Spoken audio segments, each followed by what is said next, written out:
Olá pessoal, olha nós aqui novamente, vamos fazer uma revisão agora do percurso 3 do nosso livro didático 3, tá bom? O percurso 3, ele fala dos diferentes modos de ver o mundo, de que maneira, quais são as maneiras mais comuns para que a gente possa estar observando as diferenças que existem no nosso planeta, tá?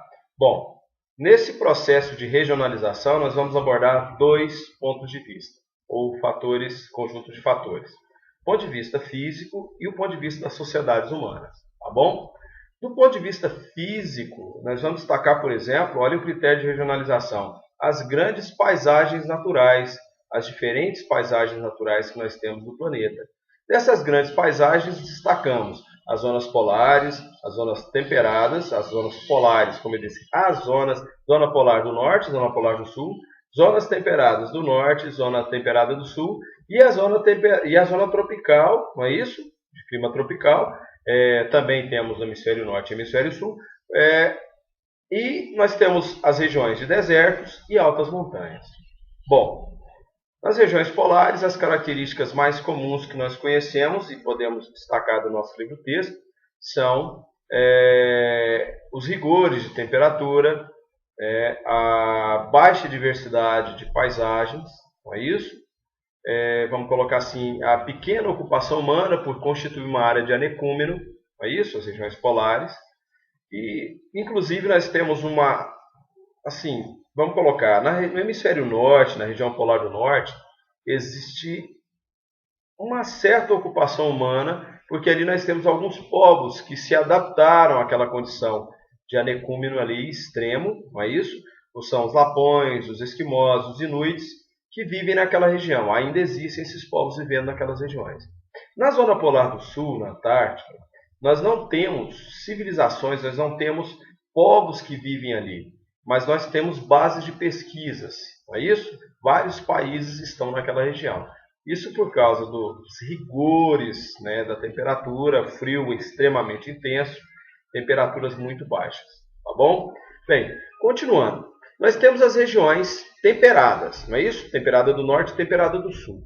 As regiões de clima temperado apresentam uma paisagem bacana, diversificada, porque nós temos ali um clima, um conjunto de elementos climáticos que vai possibilitar a ocorrência de 4 estações do ano, por exemplo, não é isso? É uma característica marcante das regiões temperadas.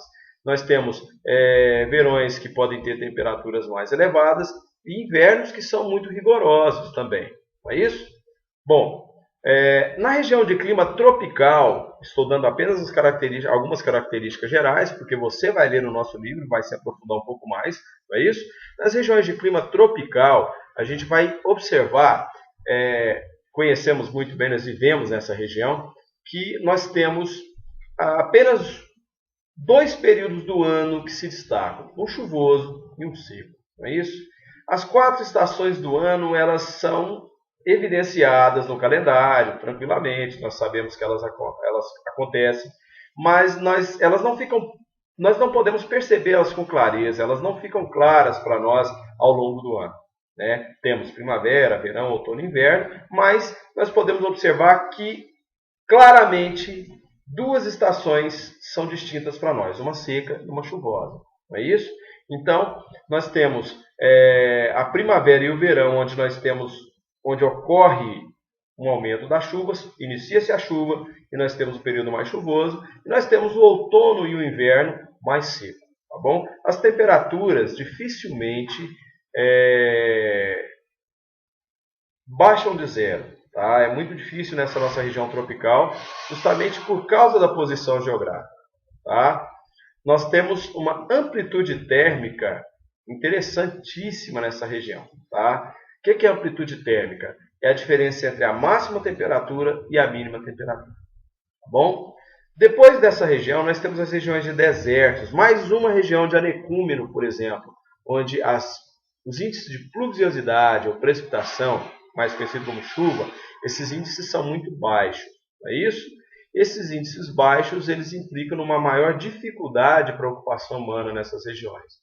Nós podemos observar que se desenvolve uma vegetação pouco diversificada, mas voltando à região tropical, é muito diversificada, não é isso? Indo da nossa savana, que é o Cerrado, não é isso? Até a floresta equatorial, que fica na zona equatorial dentro da região tropical, não é isso? Nós temos aí florestas latifoliadas, nós temos aqui no caso do Brasil Mata Atlântica, nós temos mais na região norte do Brasil a floresta amazônica, reforçando aí. Mas aí é uma grande diversidade. Quando você vai para uma região de deserto, não tem diversidade. A diversidade é muito pequena. Nós vamos ter algumas espécies xerófilas ou xerófitas que se adaptaram aos rigores da temperatura, né? A falta de chuva, plantas como as cactáceas no nordeste brasileiro, ali na região do polígono das secas, nós vamos encontrar, por exemplo, o xique-xique, a palma, o mandacaru, não é isso? São aquelas plantas cactáceas adaptadas ao extremo da falta de umidade, não é isso? Porque o período seco ali é muito prolongado, não é isso? E quando chove, chove muito rapidamente. Bom, as regiões de altas montanhas são regiões que apresentam-se de maneira muito interessante. Por quê? Por serem de altas montanhas, o ar é rarefeito e ali faz frio. Tá? Mais uma região anicúmena de difícil sobrevivência. Tá bom? Ali a quantidade de chuva é muito pequena. O frio, quanto mais elevada é a montanha, o frio vai ser mais intenso. Então a gente vai ter dificuldades para a sobrevivência. Bom, caracterizamos a paisagem e falamos de divisão regional utilizando aspectos físicos. Gente, onde não tem água é difícil sobreviver. Onde é muito frio é difícil sobreviver. Tá? Onde é muito quente é difícil sobreviver. São as chamadas áreas de anicúmeno. Tá bom? Bom, beleza. Outro ponto de vista que nós podemos utilizar para falarmos é o ponto de vista das sociedades humanas. Aí fica muito mais simples para você, porque a gente discute muito, a gente debate muito sobre esses elementos. Tá bom? Bom, vamos entender aqui. De acordo com as sociedades humanas, nós podemos regionalizar o planeta de várias formas, abordando as questões religiosas, né, de ordem religiosa, de ordem cultural, não é isso? Nós observamos a língua, nós podemos regionalizar a partir da língua, da origem da língua. Né? Nós podemos pegar as diferentes civilizações, pega a civilização ocidental, que é a nossa civilização, estuda a civilização islâmica, não é isso? Vamos lá no mundo hinduísta, vamos lá na Índia estudar as características da civilização indiana. Nós podemos ir à China ou para o leste europeu. Então, do ponto de vista das sociedades humanas, nós podemos regionalizar de várias maneiras. Agora, é muito interessante que nós podemos também regionalizar de acordo com o grau de desenvolvimento econômico de um país. Por isso, nós dividimos os países do mundo em desenvolvidos e subdesenvolvidos. Né? Os países desenvolvidos, na nova ordem mundial, são chamados países do norte. E os subdesenvolvidos são chamados países do sul. Lembram disso? Tá? Nós vamos estudar isso melhor no 9º ano. Essa divisão do mundo em países do norte e países do sul. Mas sempre estaremos falando durante esse ano. Bom, o grau de desenvolvimento tecnológico de um país, científico e tecnológico, ele vai determinar de fato se um país é desenvolvido ou subdesenvolvido. Não é isso? Claro, os países desenvolvidos, eles têm características fantásticas, né? Estão em vanguarda tecnológica, sociedades extremamente urbanas, não é isso? Sociedade de consumo, né? Verdadeira sociedade de consumo, países altamente industrializados, né? Dominadores das altas tecnologias, detentores das altas tecnologias. Enquanto os países subdesenvolvidos, olha que coisa bacana, né? A gente falar de nós, pessoas que vivemos em países subdesenvolvidos e estarmos falando do subdesenvolvimento que aqui existe. Nós, infelizmente, vivemos regidos por 3 fatores, não é isso? 3 características que estão claras nos países subdesenvolvidos. Olha, dependência cultural e tecnológica, dependência econômica e o fator que pior caracteriza os países, por exemplo, da América Latina, extrema desigualdade social. Gente, então nós vamos estar observando isso. E quando nós diferenciamos os países, a gente fala muitas vezes na riqueza gerada por esses países. No livro, O autor trabalha PNB e PIB, não é isso? O PNB, gente, não se esqueçam nunca. Se você for questionado sobre o que é o PNB, o que é o PIB, né? Você não vai, olha, o que é o PNB? Produto Nacional Bruto. O que é o PIB? Produto Interno Bruto. Bom, a pergunta foi o que é o PNB e não o significado da sigla, não se esqueça disso. O PNB, Produto Nacional Bruto, é toda a riqueza gerada dentro e fora do país, tá? Na produção de mercadorias, serviços, na prestação de serviços, na geração de riqueza fora do país, dentro do país. Produto Nacional Bruto é toda a riqueza produzida dentro e fora do país. Tá? O Produto Interno Bruto, ou PIB, né, ele é toda a riqueza gerada dentro do país, todos os serviços prestados dentro do país, tudo aquilo que é produzido aqui dentro do nosso país. Ok? PIB per capita, né? PIB per capita. Gente, o PIB per capita, você tem que pegar toda essa riqueza, todo o PIB, toda a riqueza gerada dentro do país e dividir pela população daquele país. O PIB per capita é também chamado de renda per capita. O PIB per capita ele é o resultado de toda a riqueza gerada dentro do país, não é isso? Olha que coisa interessante. Toda a riqueza gerada dentro do país dividida pela população.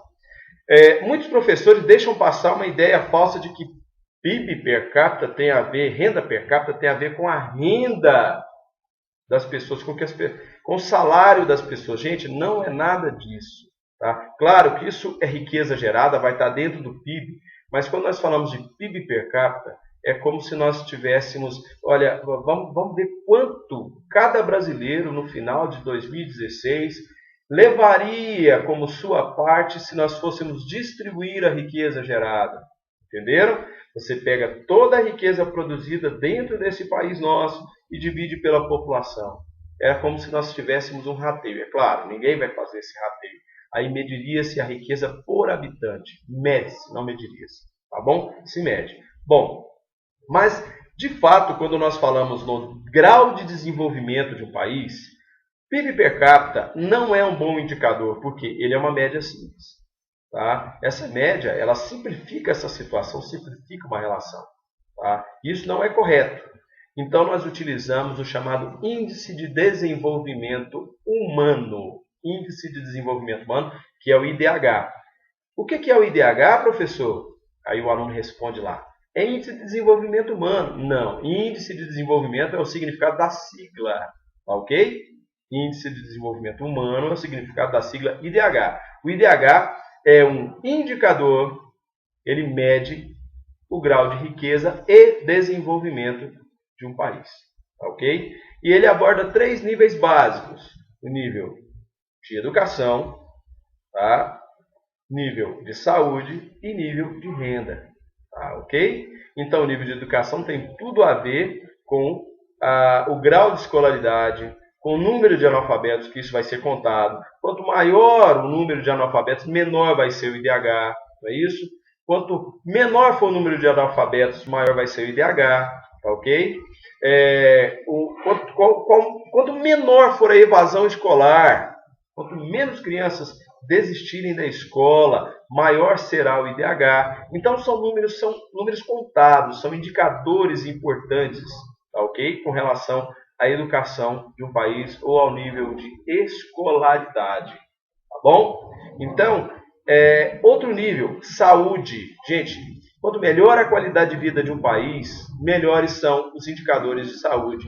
Menor vai ser a mortalidade infantil, maior será a expectativa de vida, ok? Ou seja, teremos um número de idosos maior, um número de crianças menor, não é isso? Isso tudo porque, olha só, vai bater lá na questão da educação. Quanto melhor for a qualidade de vida das pessoas do país, mais elas estudarão. A informação é fundamental para diminuir os índices de natalidade. Entenderam? Então, quanto mais se estuda, mais se qualifica para o mercado de trabalho. E é um fator extremamente positivo. Se você estuda mais, se qualifica mais, consequentemente, né, você deve ter um ganho melhor. Não é isso? Você vai ter condições de educar melhor os seus filhos, vai melhorar a vida dos seus filhos sempre. Então, nós voltamos lá no indicador de escolaridade. E estamos falando aqui, gente, do índice que fala sobre saúde. Não é isso? Então, quanto melhor a qualidade de vida, menor a mortalidade, maior a expectativa de vida. Então, o IDH melhora. E renda, aí a gente vê o PIB per capita ou a renda per capita. Não é isso? Quanto maior a riqueza gerada pelo país, maior será o IDH. Lembrando que o IDH ele vai de 0 a 1. Tá? De 0 a 1. O que isso quer dizer, professor? Olha só. Os países de baixo IDH estão ali. O IDH deles vai de 0, tá, a 0,399. De 0,400 a 0,799, essa é uma tabela que eu gosto muito de utilizar, tem tabelas que vão oscilar com relação a isso.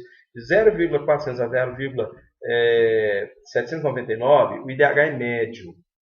E a partir de 0,800, o IDH é alto, tá bom?